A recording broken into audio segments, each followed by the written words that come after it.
Hey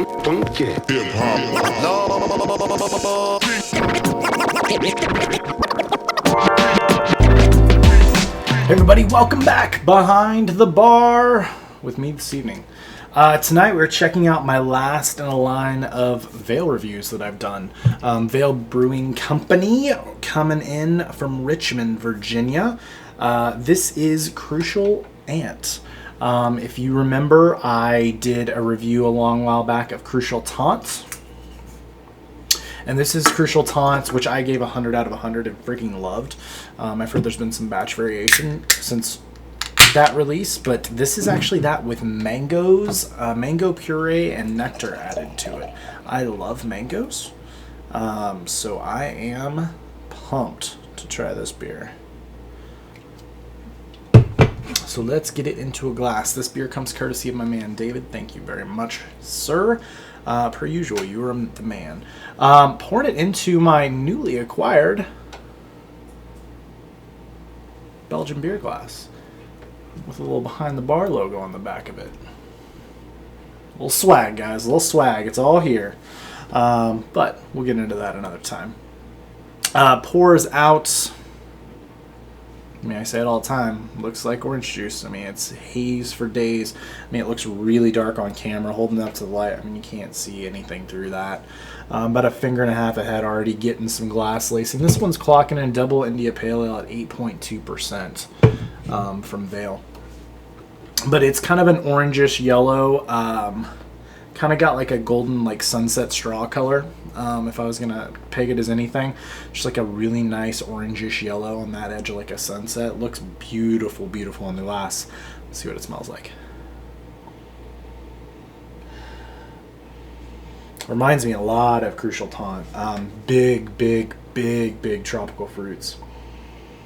Pineapples, peaches. There's a fair amount of mango there, but not as much as I thought for the amount of mango that I heard they put in this.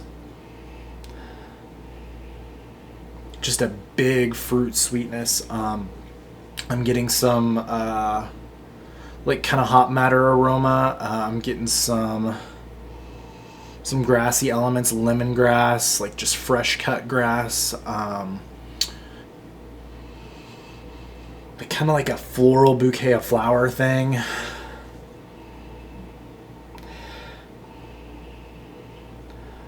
little bit of dankness, but just overall, it's just kind of a juice bomb, guys. Just freaking killer smelling in the glass. I could just sit and smell this all day. I'm getting a little bit of mango now. I have let this sit out for about 30 minutes. Now, as I've kind of smelled this for a while, the mango's really starting to come out to me. It's like that juicy, overripe, like mango, fleshy fruit kind of mango smell. It smells killer, guys. I can't wait to drink this. I loved Crucial Taunt. So let's dive in and see what this one tastes like, David. Thank you very much. Cheers, guys.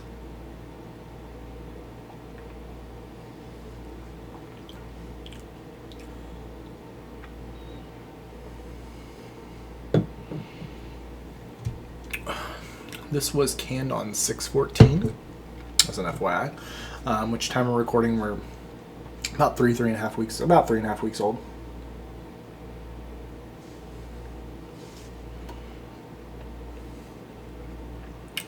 Wow, that's really good. It's a little maltier than I expected, and I don't know if that's an age thing. I mean, we're less than a month old, so I mean, at time that I post this review, it's going to look like it's a little over a month old, but at time of recording, this is a little under a month old. So I shouldn't be getting a big drop off in the hops. It's got a nice bitter dankness to it, like some piney, grassy elements that are really nice on the finish. But I am getting a slight malt presence in the middle of this, just kind of that crackery, bready kind of thing. Biscuity. But I'm getting, I mean, this smells way, way juicier than it tastes.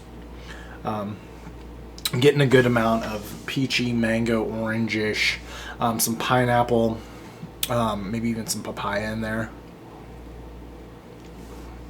But I am getting a bit of, like, more malt, and I don't know Yeah, I don't know. It's good. I mean, I probably look like I don't like this, but it's a really, really good beer. It's nowhere near as good as the first batch of Crucial Taunt that I have. And in fairness, I actually drank the other night another can of Crucial Taunt that was from the latest release that a friend of mine had at thing we did, and it was not as good as the can that I remember having. It was really good, but it wasn't near as good as the first batch.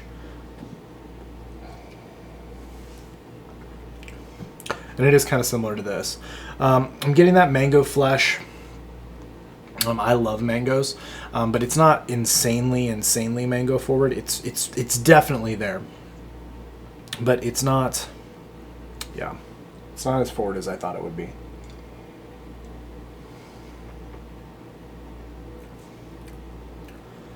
Yeah, this reminds me of something I've had recently. Yeah, I'm getting this odd, like, dusty kind of finish thing going on.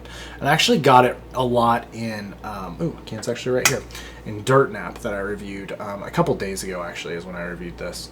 And I got this really, like, kind of dusty, earthy thing on the finish. And I'm getting that in this lot, too.